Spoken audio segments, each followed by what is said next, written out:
আপনারা ভাবছেন দাদা একটা কিছু বললো না, হাসছে কেন? এই জন্য হাসছি, এই রাজ্যের প্রধান বলেছেন আমরা 500 টাকা দিয়ে লোক এনেছি। 500 টাকা দিয়ে এত লোক, বাপরে বাপ। তাহলে ভাবুন আপনি 1500 টাকা দিয়ে কত লোক আনেন। আমরা 500 টাকা দিয়ে লোক আনি, আপনার 1500 টাকায় লোক জমে না। এই জন্য এই ভাতা ওই শ্রী এইসব দিয়ে লোককে টুপি পরিয়ে এখানে নিয়ে আসেন।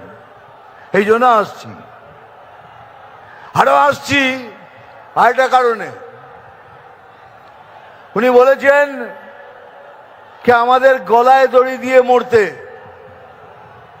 আমি বললাম ঠিক আছে আমরা মরবো, আমরা গলায় দড়ি দিয়ে মরবো, কিন্তু আপনি কথা দিন আপনি রেল লাইনের মাথা দিয়ে দেবেন। আপনারা সবাই রেল লাইনে মাথা দেবেন, আমরা গলায় দড়ি লাগিয়ে ঝুলে পড়ব। এই জন্য আসছিলাম। এই ধর্ণা দিয়েছেন কিসের জন্য পড়ে জানলাম। একটা লোকের 389টা ছেলে মেয়ে, একজনের 389টা ছেলে মেয়ে, একজনের 310টা। উনি ধর্ণা দিয়েছেন তুই 400 করিসনি কেন? আমি এসআইআর নিয়ে লড়ছি, 389 থেকে 400 করিসনি কেন? কেন সুপ্রিম কোর্ট বলেছে এটা অসম্ভব, বৈজ্ঞানিকভাবে অসম্ভব। ইনি 389 জনের বাবা। তা আমি সেই বাবার সাথে দেখা করতে চাই, আমি ওনার পায়ে হাত দিতে চাই যে দাদা আপনি কি খান, আপনি একটু দয়া করে বলুন আপনি কি খান। একজনের 310টা ছেলে মেয়ে, আমি তার পায়ে হাত দিয়ে বলতে যাই দাদা আপনি কি খান। ওই তাদের জন্য উনি লড়ছেন, এটা ভাববেন না আপনাদের জন্য লড়ছে। ও 310 কেন 325 হয়নি, ওই জন্য লড়ছেন। সুপ্রিম কোর্ট বলেছে এটা অসম্ভব, বৈজ্ঞানিকভাবে এটা সম্ভব নয়। তাহলে 389টা যার ছেলে মেয়ে, একটা মৌজাতে তো 600 সিট থাকে, 600 ভোটার, একজনই আমাদের হারিয়ে দেবে। ওই একজন 389টা ভোট দিয়ে আমরা হেরে যাব। আর এত হাসি পায় যখন উনি বলেন 1 মিনিটের মধ্যে তোদের কেটে শেষ করে দেবো। বলে আমি আসি বলিয়ে বাঙালি হিন্দুরা বেঁচে আছে, এই তো 1 মিনিটের মধ্যে সবাইকে জড়ো করে তোদের ফেলে দেবো। সেই জন্য খুব হাসি পাচ্ছে আমার। আপনি 1 সেকেন্ড এত সময় নিচ্ছেন, একটু বলুন না পুলিশকে নিরপেক্ষ হয়ে যেতে।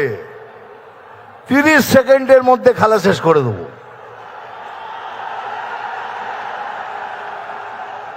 30 सेकंड, आधा मिनट में गेम खत्म कर देगा। एक बार आओ ना, आमने सामने आओ, देखो बीजेपी में क्या ताकत है, देख लो। खाली पुलिस को बोलो तुम निरपेक्ष हो जाओ। আমি কথা দিচ্ছি আমার সমস্ত আদিবাসী আমার ভাই বোনদের, আমরা যদি আসি আপনাদের সব কষ্ট দূর হবে। পড়াশোনার জন্য একটা টিচার নেই, আসবে।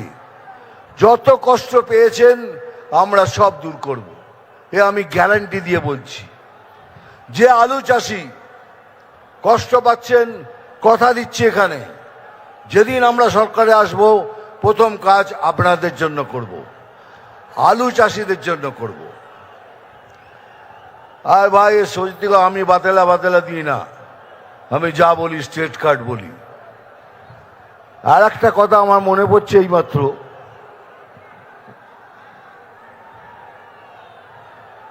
মানে যত ধরনের মিথ্যে কথা উনিই বলেন।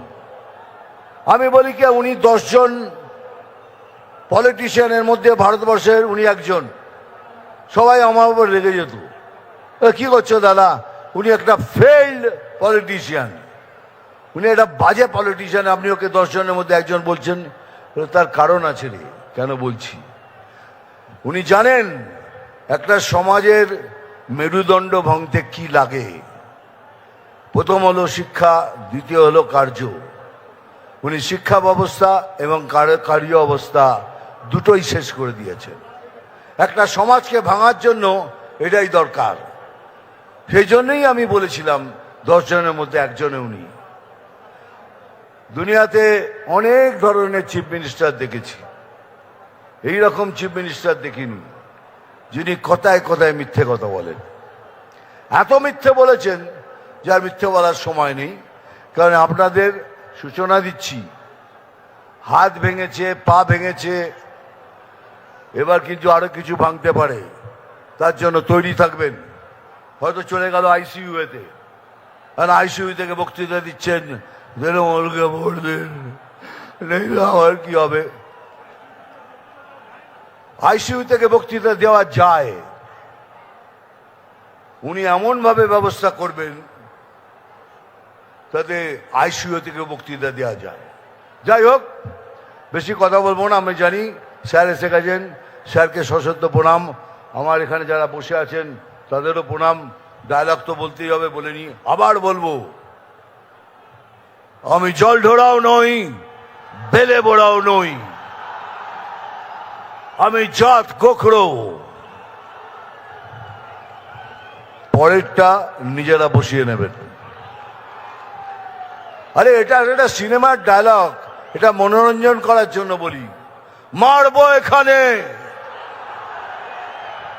তোরাই যখন বলিস তাহলে আমার দরকার কি বলার।